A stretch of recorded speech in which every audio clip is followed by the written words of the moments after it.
Welcome to Thrones and Scones. It's your weekday morning podcast where we talk Game of Thrones over breakfast, maybe a little too peppy for a Monday. Tony, Hans, and Jeremy in with you, and today we are hitting right in the face Season 2, Episode 6, The Old Gods and the New. And Peach! Bitches. Tony, Welcome, hit me with that wiki. Damn it. What a great, nice, wiki brisk transition. I don't have it pulled up. It's the one thing I've got to do. All right, no. Here it is. So, okay, so the wiki, of course, because we can get a little off topic. We want to make sure you know what's happening in the episode. The Old Gods and the New. Ooh, it's a short one today. I think a lot happens in this episode. Theon completes his master stroke. I don't know what the hell that means.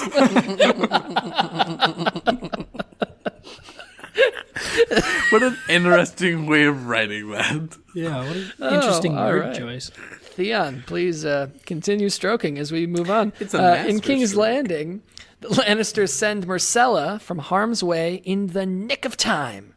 Arya comes face-to-face with a surprise visitor. Dany vows to take what is hers. Robb and Catelyn receive crucial news, and Qhorin gives Jon a chance to prove himself. Perhaps with a master stroke. I don't know. We'll have to see. Doesn't this seem super cryptic in the summary? It's like you're clearly trying to get an idea what's going on. They're like, let's make this very hard to understand.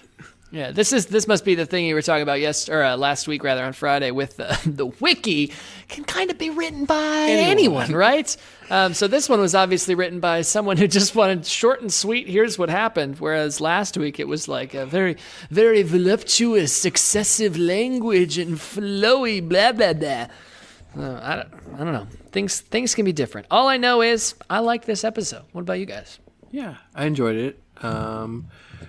Getting right into the good for me, I talked a little bit about how I liked Osha, and I thought this was a good part again with her, even though we're starting to see now the little more depth with her being the wildling woman, the intelligence that she has, how she has that honor, and even though she's captive, right? I mean, this kind of is a dichotomy with Theon being a captive raised in the family and then kind of betrays the family. And here and you kind of think maybe she's going to do the same thing, especially when she's going to him of saying, hey, I want my freedom. I want to go. Will you give that to me? And he's like, yeah, come in bed with me. And we find out the real reason why she wants to be in that situation, which I think was really good. So I thought that was a really cool scene. Love all the moments with Osha in this one. And also, finally returning to that nudity warning that we need so much at the beginning of Game of Thrones. So our good, bad, and juggly moment for the episode with Osha. Twice, as she presents herself to Prince Theon, and then again as she kind of slinks away in the middle of the night. in a very creepy way, but you got to do what you got to do to get the little lords out of harm's way, I suppose. Hans, what was some of your favorite moments of the show? Sorry, I'm going to town on this scone right now. So I think I'm just gonna hit it off with my absolute favorite moment: Jack and Hagar killing number 2. Oof. It's just so badass, and I feel bad because I'm kind of just jumping deep into the episode, but it's just so sweet.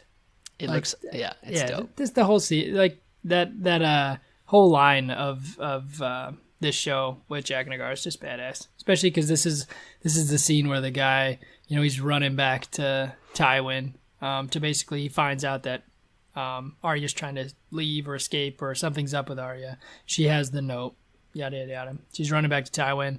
You think he even gets to the point where, or he's running back to Tywin. He gets to the point where he's at Tywin's room and then just opens the door and falls dead. So badass. It is it's an awesome moment. And again, as we talked about yesterday, Jaqen setting up a lot of rules, breaking pretty much all the rules. I know. For Arya. Yeah, the whole time thing, I think we were joking about this last time, which is it's funny how they really don't care about time in this show. And especially from the standpoint of like where characters will just spout off of like, it takes time to do this and this, and yet in the next scene they're there doing it. right? I mean, like he says, he's like, well, I don't know if I can do that. There's not enough time. And she just like, it literally, her convincing argument is just yelling at him one time. And he's like, oh, and then the next scene is done, right? It's like, yep. Yeah. But a cool moment nonetheless. I won't nitpick at it too much. There's a lot of my favorite stuff happens in Harrenhal because a lot of the sucky stuff happens over in Winterfell, and I don't want to look at that. I want to look at the cool shit with Arya becoming a badass, although nearly potentially getting discovered. Do you guys think that Littlefinger recognized Arya? Because they had that moment where he definitely saw her. It implied that, yeah. And then he said something immediately afterward about Catelyn Stark and her daughters. And so it seems to say yes, but everything in me says that Littlefinger gains nothing by not ratting her out. Yeah, I think in the entire scene as she's walking around pouring the wine and the food, I thought it was weird. Like, she was trying to approach always over the shoulder or turn away when she was pouring.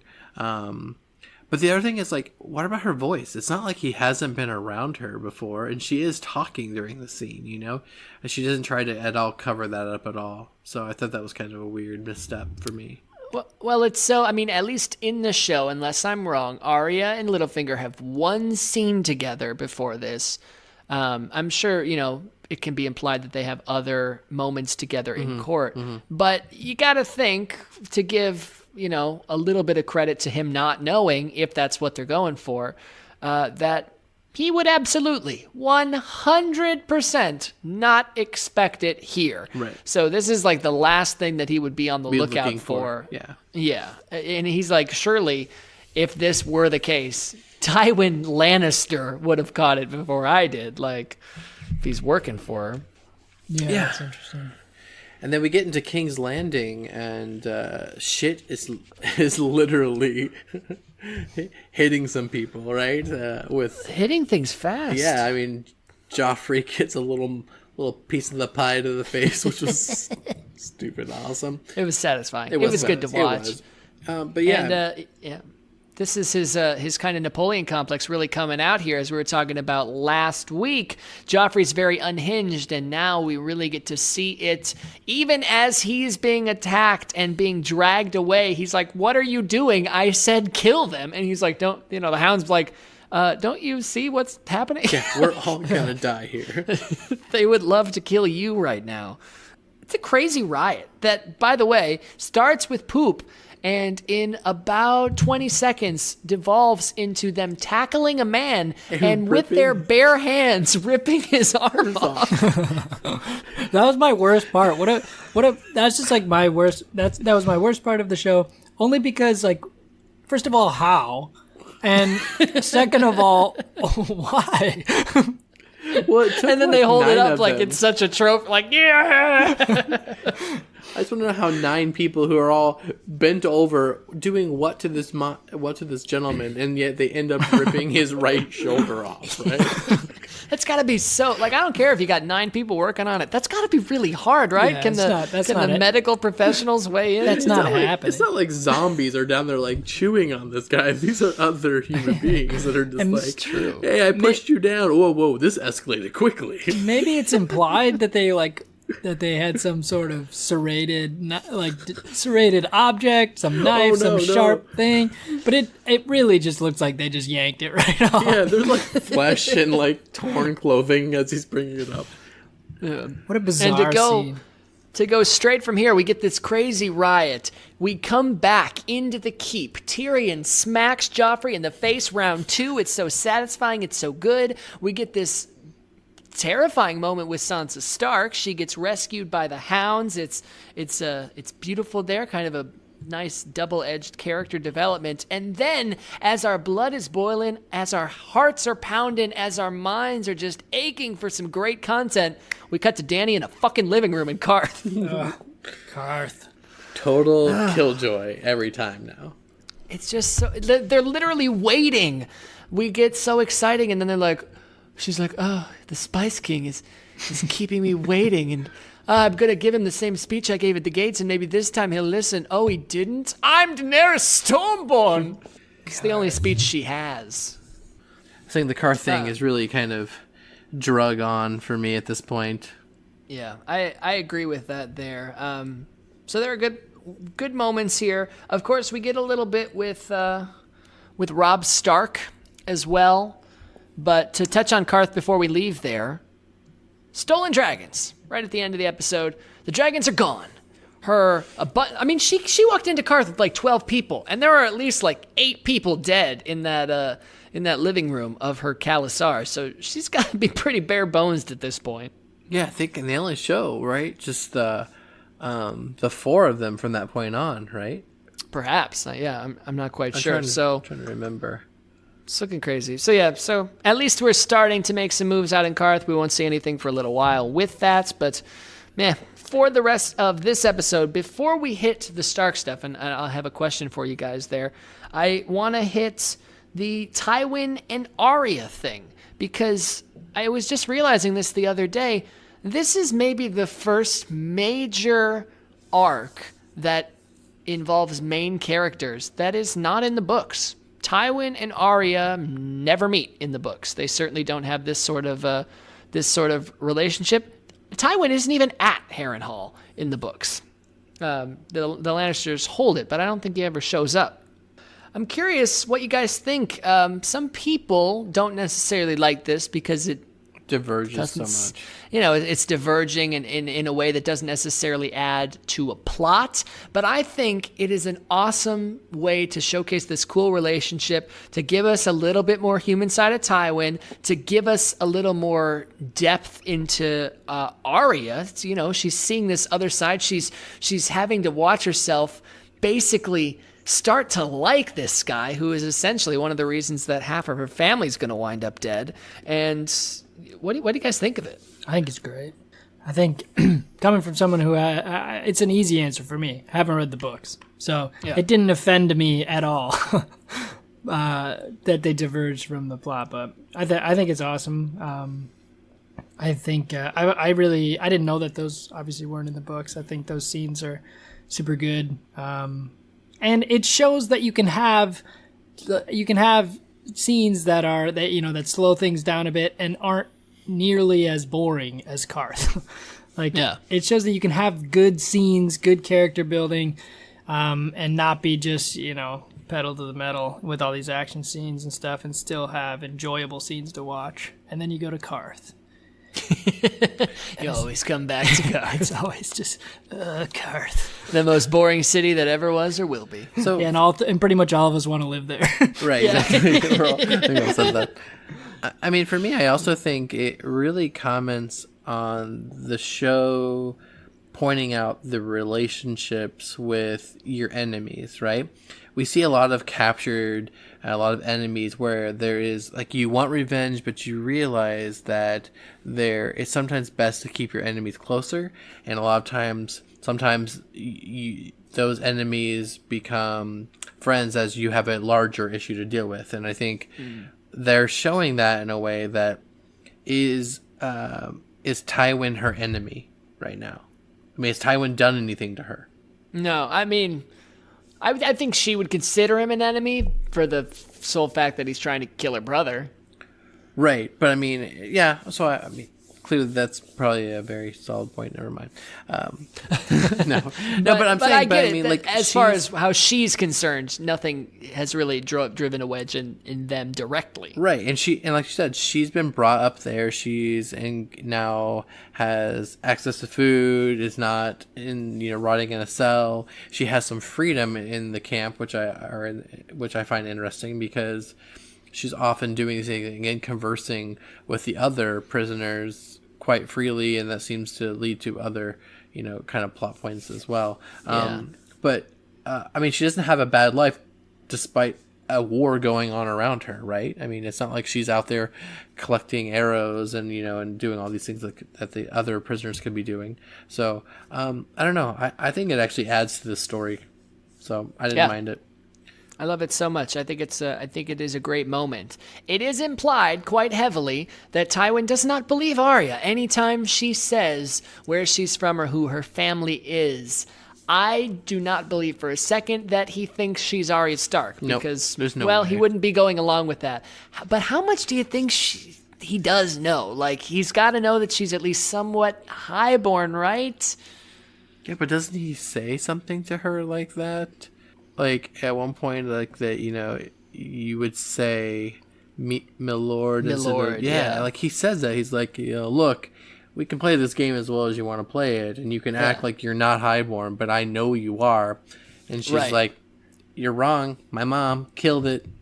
Yeah, and then he comes, he retorts with you're too smart. Anyone ever told you you're too smart for your own good? And they have that kind of sly smile. That's he appreciates how smart and witty she comes off, and I think she even comments on his own children and how he sees that in the sense, like with Jamie and the dyslexia and all that. So it was I still think this Herenthala is one of the more interesting kind of stories we're seeing. Also, we're going to talk about in a second, I'm sure, the Wall right now with the Night's Watch and the Fists of the First Men, right? So they've set up force, and now they have the was it Corrin, I think? Corrin Halfhand. Yeah, so Corrin and John, and then two other nameless people I can't remember, go off to hunt for the signals, right? So that they don't get notified or whatever. Yeah. And again, right, so we have an enemy being captured, and we have this moment of, we should just kill them all, and you have this concept of, like, are we really those people? John obviously misses with his sword, and then the repercussions we're going to talk about in the future, obviously. So now he looks surprised. In my head, he always misses on purpose, but he does kind of look surprised when he opens his eyes. Do you guys think he meant to miss?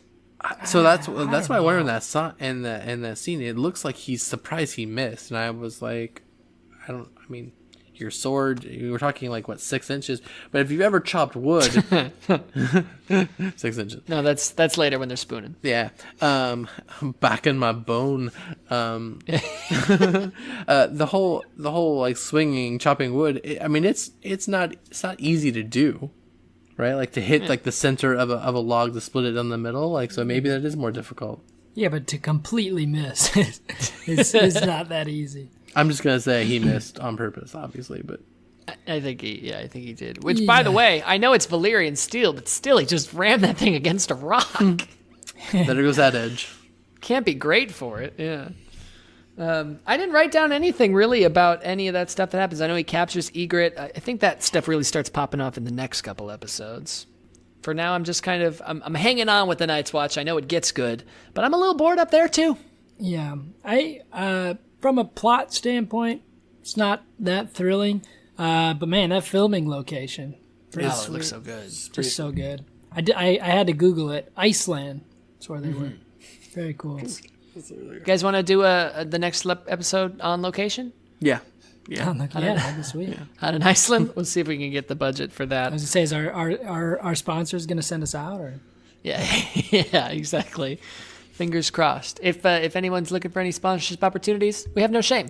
And we'll promote whatever you want. Literally anything. Literally.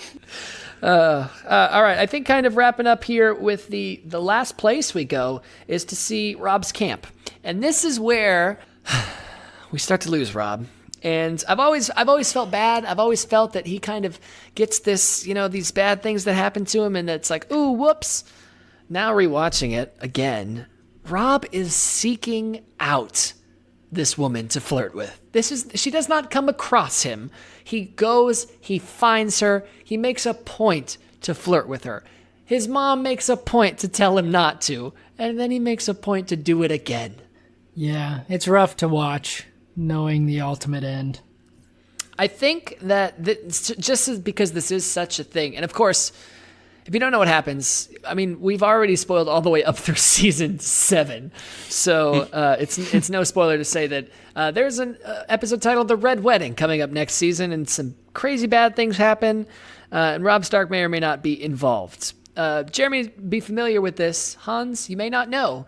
Talisa, I don't know her last name. Talisa Magar, Robb's soon-to-be girlfriend, does not exist in the books. Yeah.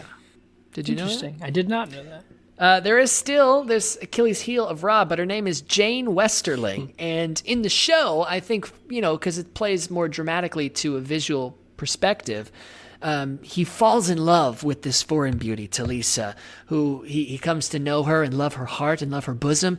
And she becomes pregnant with his son, etc., etc.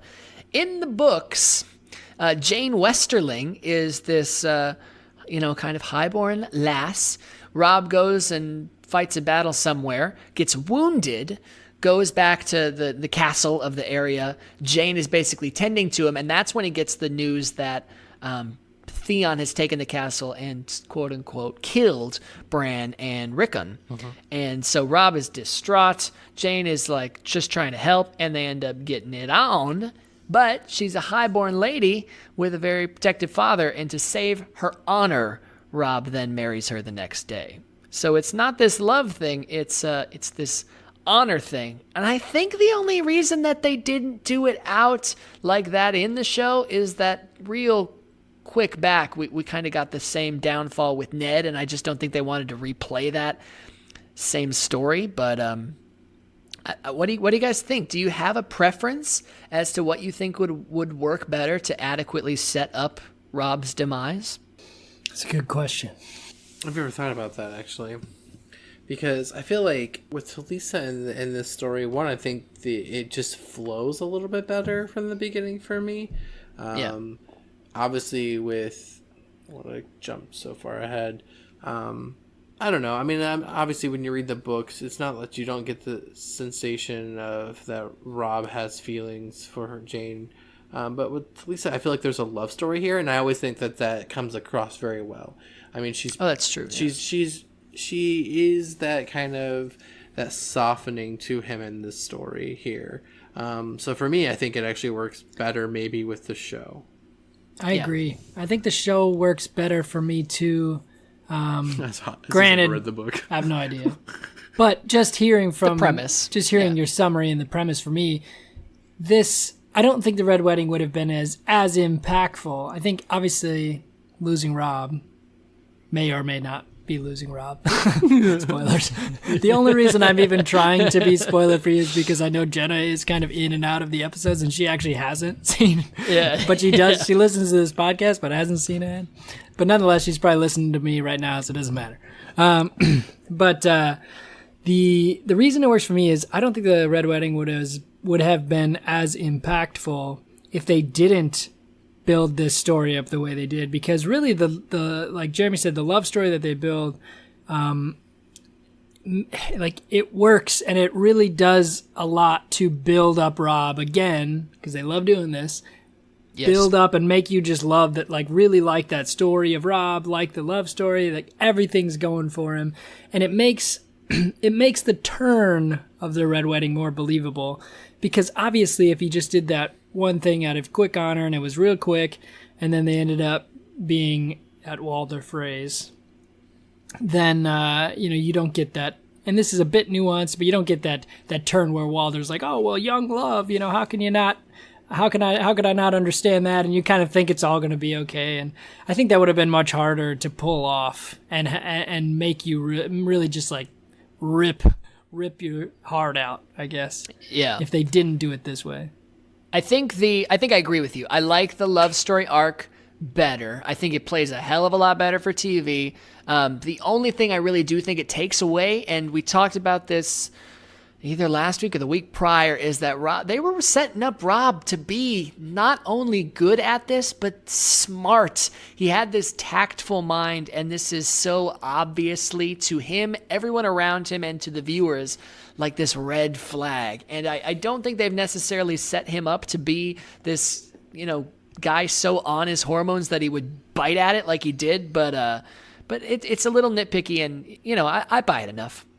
Yeah, I'm just trying to remember with the Red Wedding and everything. I mean, I feel like that's one of the episodes in the show that stays with a lot of people when we talk about the show, right? I mean, absolutely, it is it's so well done, and then the barbaric kind of, knowing what we know about her and Lisa being pregnant and just the way she dies, I feel like it sends a message, right, in this show that's really profound. And I mean, we see it play out in season 6 and season 7 as well, kind of the repercussions of that.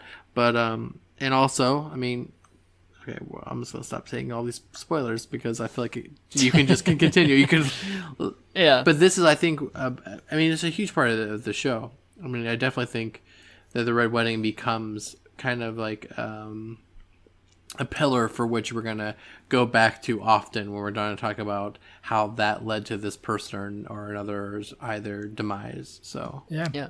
And playing on the emotional note there, it does also set up the fact that in the show, we get Talisa at the Red Wedding dying. In the books, Rob's wife very much survives because she's not there. Yeah. But anyway, Fun fact. yeah, you have to stay tuned in to Thrones and Scones to find out what we really think. Yeah, on that episode. When it comes to the Red Wedding episode, it's going to be like 4 minutes long because we'll have blown everything we had to talk about. 6, 7 episodes. Jeremy's now on season 8 because, it started. Well, what we can, of course, talk about right now are the... that second part to our name, the scones. Hans brought the baked goods today, or should I just say baked? Is there any good to them, Hans? Your peach scone, where's it from? This peach scone is from the Outpost grocery store. And do you have any thoughts about it? It's good. Oh, well then, all right. If you would like to hit up our social media, you can not only see these scones on Instagram at Thrones and Scones, you can also see us fumble about and try to come up with clever, continuous shit on Facebook and Twitter at Thrones and Scones. Keep up with us at thronesandscones.com for all the links to everything you could possibly want and wherever you'd like to listen to us. And of course, we will catch ya in yo ears tomorrow for Season 2, Episode 7. Are you down with GOT? You know me, sir. Jenna brought this up the other day. I don't know I don't think it was in this episode, or maybe not even the episode prior. Is it Sansa or Sansa? Because people in the show say it both ways.